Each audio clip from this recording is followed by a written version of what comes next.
Export بھی کرتے ہیں.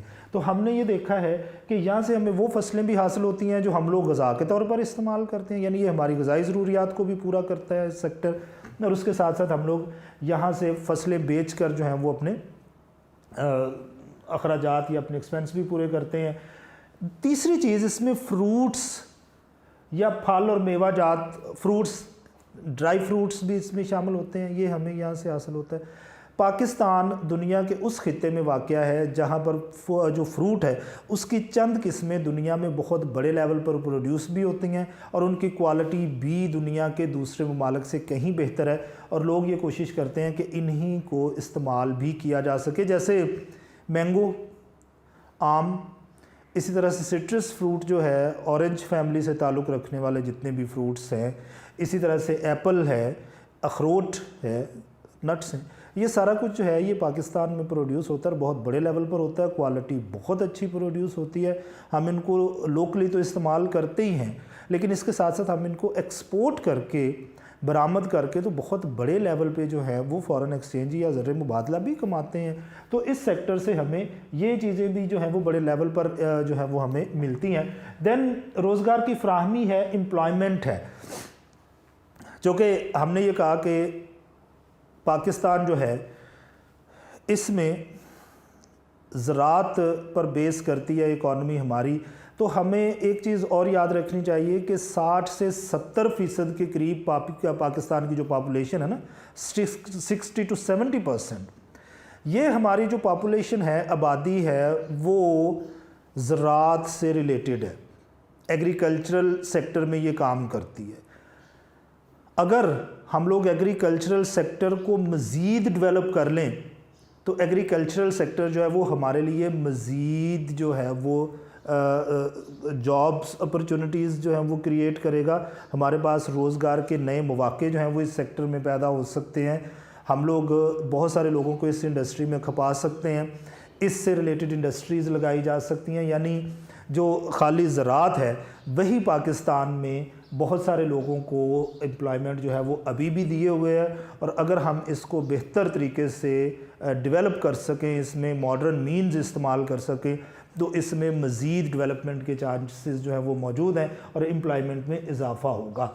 قومی آمدنی میں اضافہ, نیشنل انکم میں اس سے اضافہ ہوگا. جب آپ کی پر ہیکٹر ییلڈ یا فی ایکڑ پیداوار میں اضافہ ہوگا, آپ کی ضروریات سے زیادہ فصلیں وہاں پر پروڈیوس ہوں گی, کراپس آپ پروڈیوس کریں گے, تو ایسی صورت میں جو آپ کے پاس سرپلس جو ہے وہ کراپس بچ جائیں گی, آپ اس پروڈکشن کو ایکسپورٹ کر کے بہت بڑے لیول پر جو ہے وہ زر مبادلہ حاصل کر سکتے ہیں, اور اس سے آپ کی قومی آمدنی یا نیشنل انکم میں اضافہ ہوتا چلا جائے گا.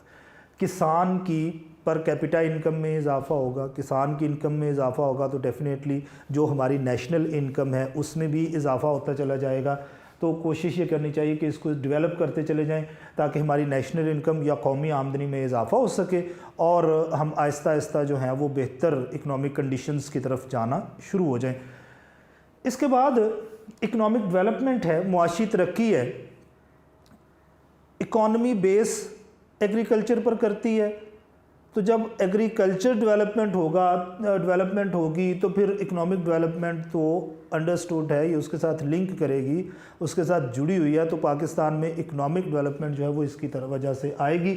ہم لوگ یہ کر سکتے ہیں کہ اس سے ریلیٹڈ انڈسٹریز پاکستان میں اسٹیبلش کرتے ہیں, تاکہ ہمارے یہاں پر جو ہیں وہ انڈسٹریز, ان کی پروڈکشن کی وجہ سے را میٹیریل ہمیں لوکلی یہاں سے مل جاتا ہے, تو ہم لوگ پھر اکنامک ڈیولپمنٹ کی طرف جا سکتے ہیں.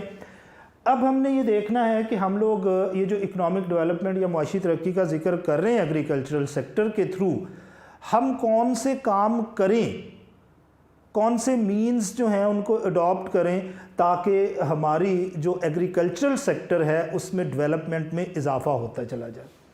سب سے پہلے ہم کیا کر سکتے ہیں, یوز آف بیٹر سیڈس, اچھے بیجوں کا استعمال. ہم لوگ لیبارٹریز میں نئے قسم کے بیج جو ہیں وہ ان کو بنا سکتے ہیں, ایسے بیج جو ہمارے پہلے کاشت کیے جانے والے بیجوں سے زیادہ پروڈکشن دیں. ہم ان بیجوں کو استعمال کریں تاکہ ہماری پروڈکشن میں اضافہ ہو سکتا ہو. دین اریگیشن سسٹم، آبپاشی کا نظام.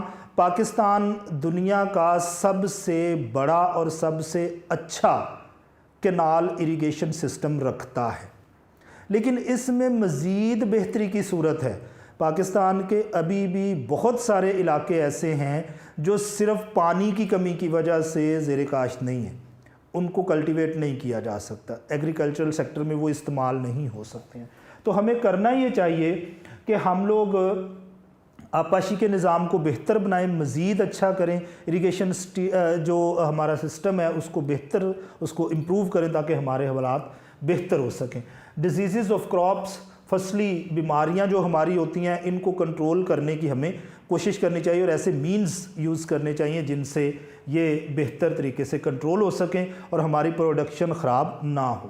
یوز آف فرٹیلائزر، کھادوں کا استعمال، ہمیں کوشش یہ کرنی چاہیے کہ فرٹیلائزر استعمال کیا جائے تاکہ ہماری جو زمین ہے اس کی زرخیزی میں اضافہ ہو، فرٹیلیٹی میں اضافہ ہو، انکریز ہو اور ہمارے حالات جو ہیں وہ بہتر سے بہترین ہو سکے. دین ایگریکلچرل ریفارمز، زرعی اصلاحات، یہ بہت ضروری ہیں. ہونا یہ چاہیے کہ جناب جو ایگریکلچرل لینڈ ہے، جو زرعی زمین ہے، اس کو کسی بھی صورت انڈسٹری یا ہاؤس کے لیے، رہائش کے لیے، ہاؤسنگ سوسائٹیز کے لیے استعمال نہیں ہونا چاہیے، بلکہ اس کو صرف اور صرف ایگریکلچر کے لیے ہی استعمال کیا جانا چاہیے. دین میٹل روڈز، پختہ سڑکیں، ہمیں میٹل روڈز یا پختہ سڑکیں جو ہیں وہ بنانی چاہیے تاکہ ٹرانسپورٹیشن کے جو مینز ہیں وہ بہتر ہو سکیں. ہم لوگ جو ایگریکلچرل پروڈکشن کرتے ہیں وہ پروڈکشن آسانی کے ساتھ جو ہے وہ پہنچ سکتی ہو مارکیٹس تک. ایجوکیشنل فیسلٹیز، تعلیمی سہولیات، ہر صورت میں ہمیں تعلیمی سہولیات جو ہیں وہ ایگریکلچر سے ریلیٹڈ لوگوں کو جو ہیں وہ پروڈیوس کر کے دینی چاہیے، ان تک پہنچانی چاہیے تاکہ لوگ ایگریکلچرل سیکٹر میں جو ہے وہ بہتر طریقے سے پرفارم کر سکتے ہوں.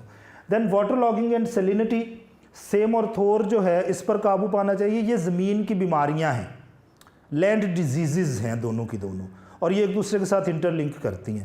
ہمارا لاکھوں ایکڑ ایریا جو کہ ہم لوگ کلٹیویٹ کر سکتے ہیں، جو ایگریکلچر میں یوز ہو سکتا ہے، وہ صرف ان بیماریوں کی وجہ سے خراب ہو گیا. تو اگر ہم ان بیماریوں پر قابو پا لیتے ہیں جو لینڈ ڈیزیزز ہیں، واٹر لاگنگ اینڈ سیلینٹی، تو ہم ایک بہت بڑا ایریا جو ہے وہ انڈر کلٹیویٹ کر لیں گے، زراعت کے قابل بنا لیں گے، جس سے زیادہ ایریا پر کلٹیویشن ہوگی اور ہمیں زیادہ پروڈکشن حاصل ہوگی. اسٹیبلشمنٹ آف ایگریکلچرل بینک، زرعی بینک کا قیام. پاکستان نے زرعی بینک جو ہے وہ بنا رکھا ہے اور اس زرعی بینک کا کام یہ ہے کہ یہ آسان شرائط پر ہمارے جو کسان بھائی ہیں ان کو قرضے دیتے ہیں تاکہ وہ اچھا بیج، فرٹیلائزر، ڈفرینٹ قسم کی جو ہیں وہ انسیکٹ کلنگ سپریز اور اسی طرح سے جو مشینری ہے، زرعی مشینری، اس کو پرچیز کر سکیں، خرید سکیں اور اس کو استعمال کر سکیں جو ایگریکلچرل سیکٹر ہے اس میں. اچھا، اس میں ہم لوگوں نے اب یہ دیکھا ہے کہ ہمارا جو بیسک ایگریکلچرل سیکٹر ہے اس میں پہلے حصے میں یہ دیکھا کہ کیا کیا چیزیں ہیں جو ہمیں ایگریکلچر میں بہتر ملتی ہیں، اور پھر اس کے بعد ہم نے یہ دیکھا کہ کس طرح سے اس کو مزید ڈیولپ جو ہے وہ کیا جا سکتا ہے. اس کے بعد ہم لوگوں نے یہ دیکھنا ہے کہ انڈسٹریل ڈیولپمنٹ کے لیے ہم لوگ کیا کچھ کر سکتے ہیں، انڈسٹری ہمارے لیے کیا کر سکتی ہے، کون سی ٹائپس ہیں انڈسٹریز کی، پھر ان کو بہتر کیسے کیا جا سکتا ہے، پاکستان میں ہرڈلز کیا ہیں، رکاوٹیں کیا ہیں، اور اس کے بعد پھر اس کے لیے کون سے میئرز ہیں، کون سے اقدامات ہیں جو ہم لوگ کر سکتے ہیں تاکہ ہماری انڈسٹری جو ہے وہ ڈیولپ ہو سکتی ہو. سب سے پہلی چیز اسمال انڈسٹریز ہیں، چھوٹی صنعتیں ہیں.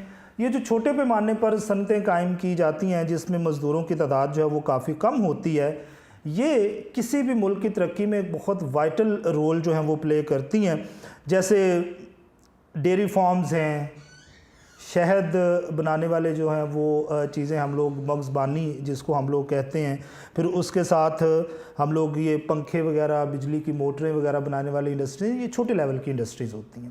اس کے بعد ہمارے پاس لارج انڈسٹریز ہیں، بھاری صنعتیں، یہ بھی بہت امپورٹنٹ ہوتی ہیں جس میں آپ یہ ڈفرینٹ قسم کی وہیکلز، گاڑیاں بنانے والی جو انڈسٹریز ہیں، سیمنٹ فرٹیلائزر بنانے والی انڈسٹریز ہیں، اسی طرح سے ڈیفنس سے ریلیٹڈ انڈسٹریز ہیں، الیکٹرانکس اور الیکٹرک انڈسٹریز ہیں، یہ بہت بڑے پیمانے کی انڈسٹریز ہوتی ہیں. آئرن اینڈ اسٹیل انڈسٹری ہے، کاٹن ٹیکسٹائل ہے، وولن ٹیکسٹائل ہے، اس طرح سے لیڈر انڈسٹری ہے. ان کو ہم لوگ ڈیولپ کر کے تو اپنی پر کیپیٹا انکم میں اضافہ کریں گے اور اس کے ساتھ ساتھ ہماری نیشنل انکم میں بھی اضافہ ہوگا. ڈیفنس انڈسٹری ہے، دفاعی انڈسٹریز ہے. ہم جانتے ہیں کہ آج کل دنیا میں دفاع سے ریلیٹڈ بہت سارے مسائل کا ہم لوگوں کو سامنا کرنا پڑتا ہے. تو اگر ہماری ڈیفنس انڈسٹری جو ہے وہ مکمل ڈیولپ ہوگی، ترقی یافتہ ہوگی اور ہم اپنے ڈیفنس سے ریلیٹڈ تمام چیزیں پاکستان میں ہی پروڈیوس کر لیں گے تو ہم ایک بہت بڑی مقدار جو ہے وہ فورن ایکسچینج کی یا زر مبادلہ کی وہ بچا سکتے ہیں. مینز آف ٹرانسپورٹیشن، ذرائع نقل و حمل انڈسٹری کے لیے ضروری ہوتا ہے را مٹیریل، اور را مٹیریل انڈسٹری تک پہنچنے کے لیے ٹرانسپورٹیشنل مینز کی ضرورت ہوتی ہے. اسی طرح سے جو فنشڈ گڈز ہیں وہ انڈسٹری سے لے کے ڈفرینٹ مارکیٹس تک پہنچانی ہوتی ہیں، اس کے لیے بھی ٹرانسپورٹیشنل مینز کی ضرورت ہوتی ہے. تو اگر ذرائع آمد و رفت اور مینز آف ٹرانسپورٹیشن جو ہیں یہ بہتر نہیں ہوں گے، ترقی یافتہ نہیں ہوں گے تو ہمارے لیے معاملات خراب ہوں گے. ان کو ڈیولپ ہونا ضروری ہے. مینز آف کمیونیکیشن، ذرائع مواصلات، یہ اہم چیز ہے ہمارے لیے، کیونکہ یہ جو ذرائع مواصلات ہیں اس کے ذریعے ہم لوگ کیا کرتے ہیں کہ ایک تو اپنی پروڈکٹس کی جو ہے وہ ایڈورٹیزمنٹ کرتے ہیں، مشہوری کرتے ہیں، اور دوسرا ہم لوگ ان کے ذریعے جو ہیں وہ اپنی انڈسٹری کی ڈیولپمنٹ کے لیے کام کرتے ہیں. ای کامرس ہے، ٹیلی فون، ٹیلی ویژن، ریڈیو، اخبارات ہیں، نیوز پیپرز وغیرہ، ٹیلی گراف ہے، اس طرح سے ای میلز وغیرہ ہیں، یہ ہم لوگ استعمال کرتے ہیں اس کی ڈیولپمنٹ کے لیے. اچھا، اب ہم نے یہ دیکھنا ہے کہ صنعتی ترقی یا انڈسٹریل ڈیولپمنٹ کے لیے کون سی چیزیں جو ہیں وہ لازمی ہوتی ہیں. پہلی چیز،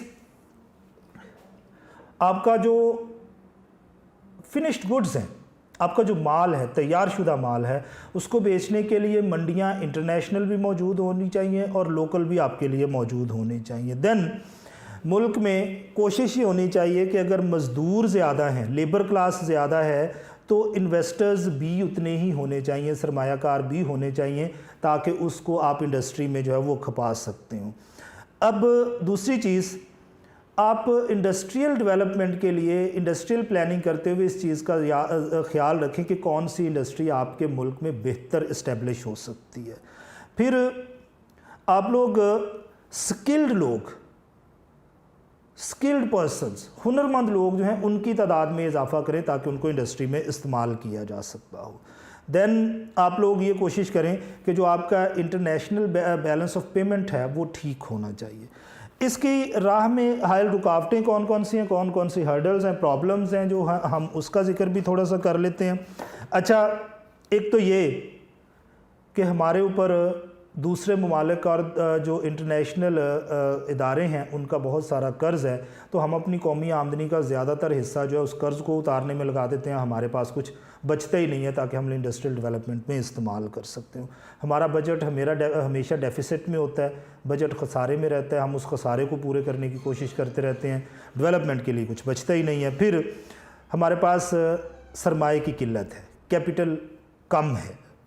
پھر ٹیکنالوجی ہمارے پاس بہت کم ہے، ہم ٹیکنالوجی کو انڈسٹری میں استعمال کرنے کی کوشش ہی نہیں کرتے ہیں.